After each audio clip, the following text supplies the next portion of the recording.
Hey guys, welcome back to my channel. For those of you who don't know, I have a little crochet business with my mom where we make like stuffed animals and keychains, and it's super cute and fun. And recently I've been getting a lot of people asking about how to get started crocheting or how I got started crocheting, and I figured I'd make a video at least on the stuff that you need. So I have my crochet bag here. You can kind of consider it like a little starter kit because like everything I have is all I took to college with me. I didn't take everything. I just took like the necessities. So I figured I'd show you guys like a little starter kit sneak peek in case you're interested in doing what we do and making specifically like amigurumi, like stuffed animals, but basically just a crochet starter kit in general. So yeah, let's get started. So things I would off the bat say that you need to be able to crochet: yarn, a hook that is a preferred size for your yarn, and it'll say on the package of your yarn what hook size it prefers. Let me show you. This is an unopened yarn, and right here on the back a 9mm crochet hook is recommended, and if you're knitting, an 8mm is recommended. So you definitely need some yarn, and then a hook that preferably matches the size yarn that you're using. I also like to size down my hook because it makes like for tighter looking stitches in my opinion. So if that's recommending 8, I like using a 4.5. It makes it like just look tighter. I would suggest a stitch marker. I don't know if I have any of those in the bag that I'm going to show y'all, but I need to because they're great. Basically on your first stitch you put your stitch marker and then you go in rounds. That way you know where you started, so you always should end up right where you started. So if you don't, then you know you missed a stitch. It's just very convenient to have. So definitely stitch marker, and then a darning needle, which is basically to sew everything on if you're working with multiple pieces. And then I'd recommend, if you're making amigurumi specifically, which is stuffed animals, I'd recommend stuffing. I'd recommend some safety eyes. And then I'd recommend, like thinner black yarn in case you're doing any detail sewing for the face. And I think that's everything I'd recommend. So yeah, let's get right into what's in my bag specifically. This is my crochet bag. It's this little bag from Vera Bradley. The zipper is open, but where all the actual stuff is in this big pocket. So I'm gonna open it up, and right off the bat, you see my big bag of stuffing. This is very important, especially if you're making amigurumi, which is like specifically stuffed animals.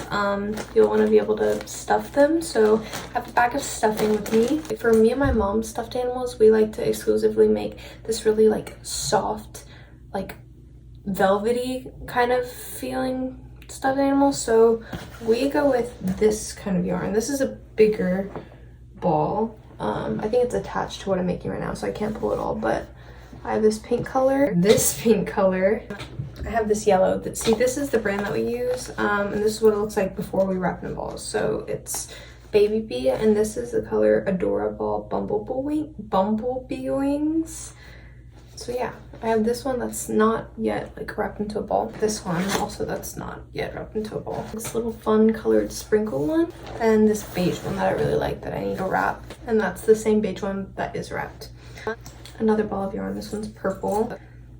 This is just a brown, which this is what I let people practice on when they want to try to learn to crochet and I'm teaching them. I let them use this thread because it's different, or this yarn. I keep on calling it thread, it's yarn. I let them use this because it's different than what we use, but it's a little easier to see. You'll definitely need some yarn. I have a lot of colors because I'm working on, I'll show you guys in a second, a project that requires multiple colors, and also just because I like to keep a lot with me since I'm not at home, I'm in college, so I have to keep my options close by, you know what I mean? This is the project I'm working on right now. It's actually going to be a caterpillar, so this is like the little body of it, and it's going to go this way and then build up, so it's super fun. So yeah, that's in there, and then next thing I'm pulling out is my favorite hook. I'd recommend like a set of hooks because if you want to make something that requires different sizes, then that's what it calls for, but this one is a 4.5 and I use it for everything. It's literally my favorite, so it's not with the rest of them. The rest of my hooks are in here. this little pack, which is also what I would recommend getting if you're interested in starting, because it's a good way to organize everything. So let me open it up. You'll see the rest of my hooks. There's some right there, and there's some right there. It's not super clean right now. These are scissors. They're like little mini scissors. They're supposed to be in that loop. See, that's where they go. And then in this little zipper,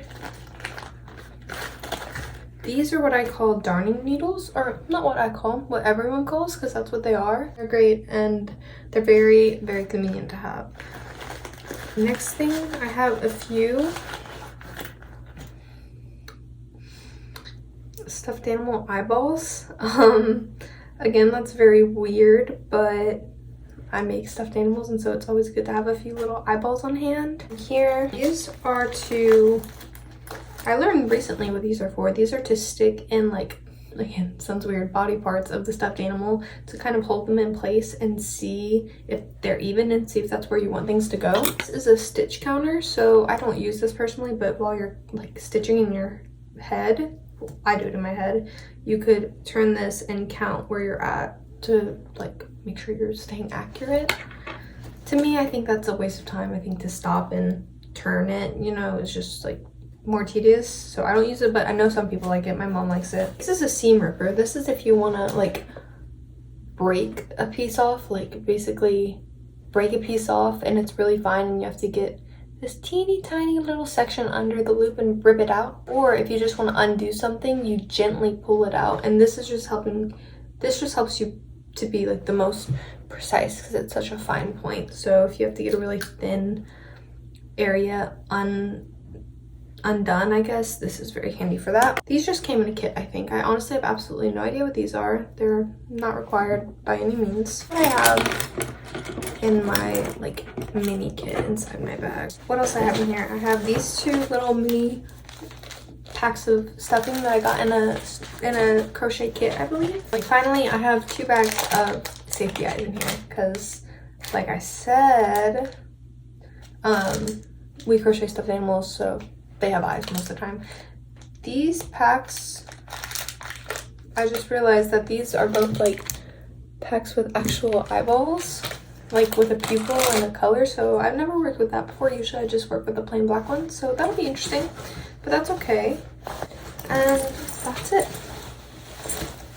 That's all I have in my bag. Yeah, thank you guys for watching. I hope this was entertaining for y'all, or what's the word I'm looking for? Educational. I hope this was educational for y'all. If you're interested in more crochet stuff, definitely let me know in the comments below, and I would love to talk about that kind of stuff. Okay, I hope you guys had a great Thanksgiving and have a wonderful week ahead of you guys.